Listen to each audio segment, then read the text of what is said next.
Hello, this is Catherine from Accelerated Reader, reading books for you. Today I will be reading the final chapter of Unabo, The Magic Tree of Love by Dr. Rebecca Verghese Paul, illustrated by Ada Konewki. Before I begin reading, I would like to give a big thanks to the author for sending me this book to read on my channel. In the description below, I've included links where you may find and purchase this book. Don't forget to like and subscribe. Chapter 9 The Escape. The villagers gathered together under the tree. Bodero was the last one to arrive. He sat near Unabo and hugged her. With tears in his eyes, he apologized for not coming to her first, and he told her about the army that was coming for them. He asked for her help. She understands, and I am sure she will show us what to do. If we wish with all of our hearts, we will have whatever we need. They held hands as they wished with all their hearts for a solution. Bodero saw the same blue glow that he had seen around the wizard all those years ago, rising from all of them. Maybe it was true. Everybody did have a bit of magic in them. They heard a sudden creak and a groan, and Unabo began to fall. The villagers stared in horror. They quickly moved from her path and watched, still shocked, as the tree crashed to the ground and split in half. This was not what they had wanted, and their worst fear had come true. The tree was the one finally to give them the wood they needed. They had not wanted to lose Unabo, but she had made her decision. With the tree fallen, they knew an era had ended, and they felt bereft. Now there was no one to go to for advice. But in the end, the villagers knew the tree was telling them that the sea was the only way out. The young children ran for the sweets that had fallen off the tree as she had toppled. But all the treats had turned to dust and ashes. The parents had to carry the youngsters off, kicking and screaming for the sweets and for their friend. Bodero looked at the fallen tree and sat down and cried. Mayana sat next to him, holding his hand as she wiped her own eyes. Spirit whined as he licked away their tears. I will meet you again, Unabo, said Bodero suddenly. He had no idea why he said that. The tree was gone, wasn't she? The villagers mourned the tree, but they still had work to do. After a day of sorrow, they started working on the boat.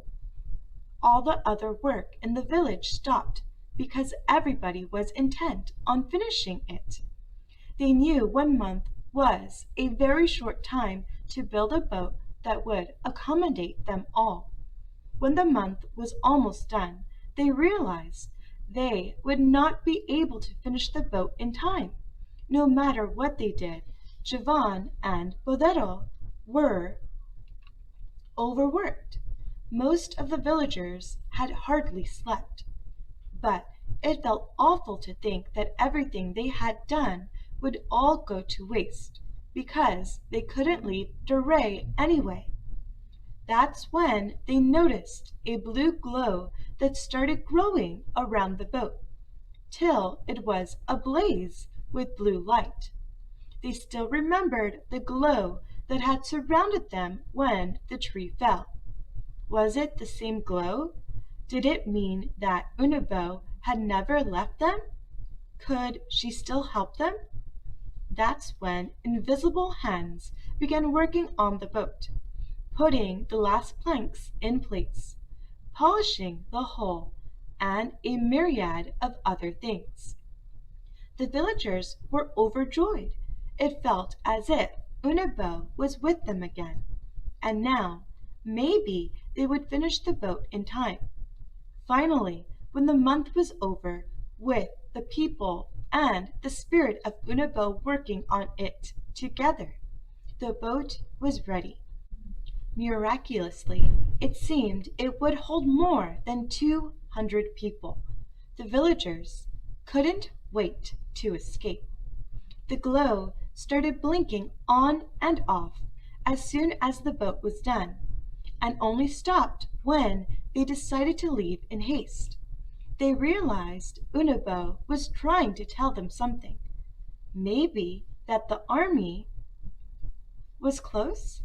It had already been snowing a few days, and the villagers knew if it kept snowing, the ground and the water would both be frozen, and the boat wouldn't be able to leave.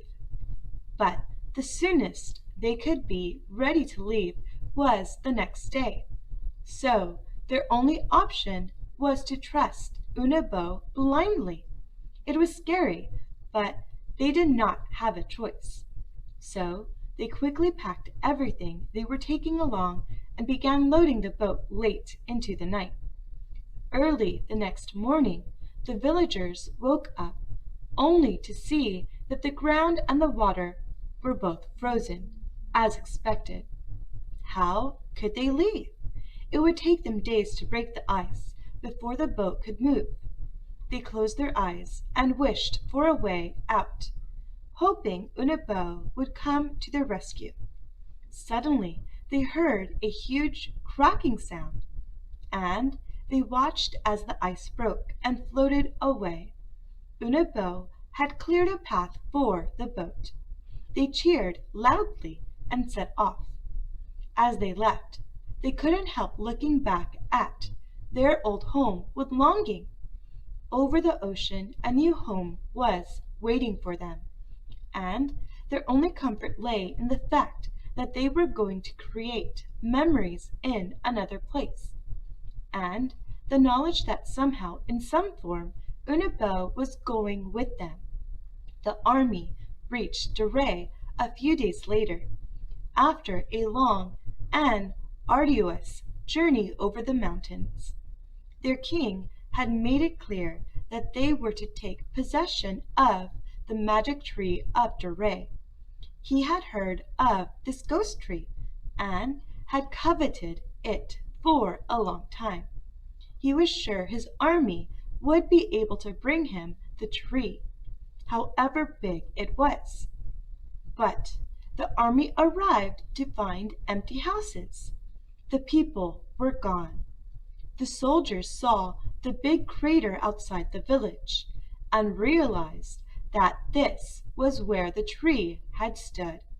They kicked and cursed, but it did no good. They would have to go back empty-handed to their king, who would be furious. Unabo had indeed saved the village of Duray. Is this where the tree story ends? Or does her spirit live on? Where did the villagers go? What happened to them and the boat? The end. Thank you for listening. Don't forget to like and subscribe. In the description below, I've included links where you may find and purchase this book. Mayana's recipe for brownies. Ingredients: 1/4 cup cocoa, 1/4 cup butter, 4 eggs, 5.29 ounces, 150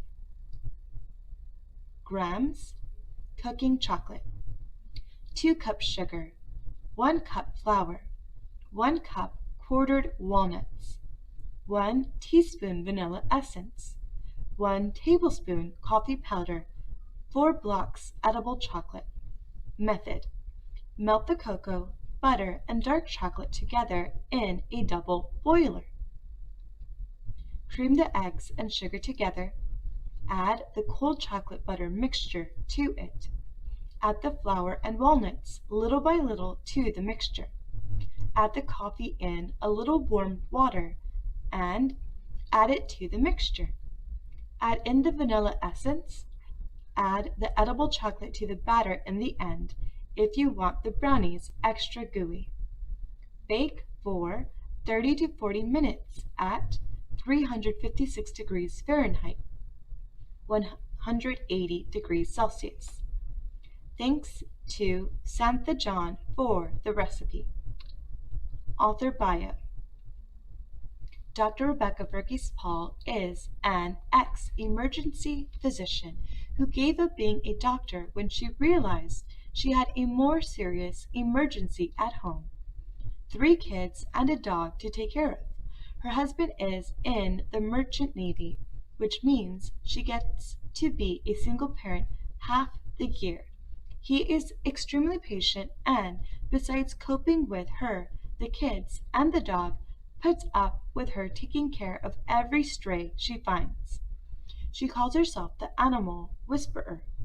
Rebecca also had a year of the pageant life, which she enjoyed. She has added quite a few titles to her cap, and she enjoys walking the ramp. She has been reading ever since she was 5, and she hopes her kids will carry on this tradition. Writing was also something she always did, but 5 years ago she figured that she had to write down the words that were spilling out of her and publish, or she would burst.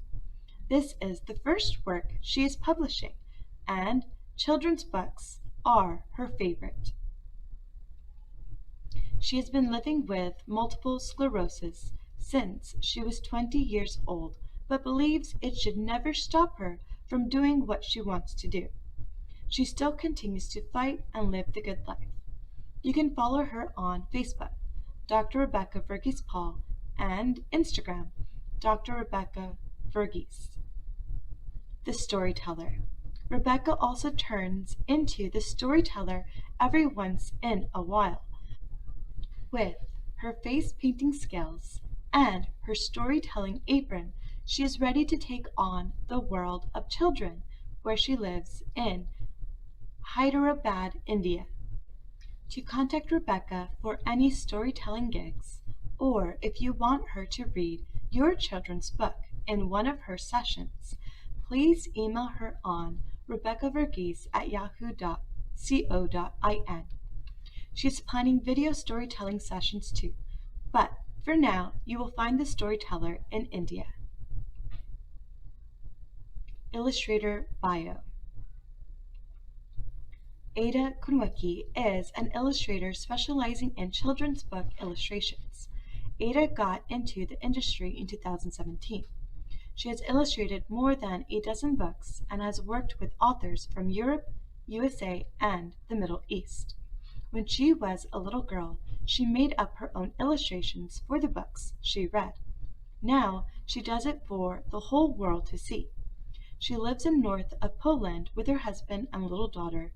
A coffee lover, she is also fond of dogs and playing board games. You can see her work on her Instagram profile at Konewki_,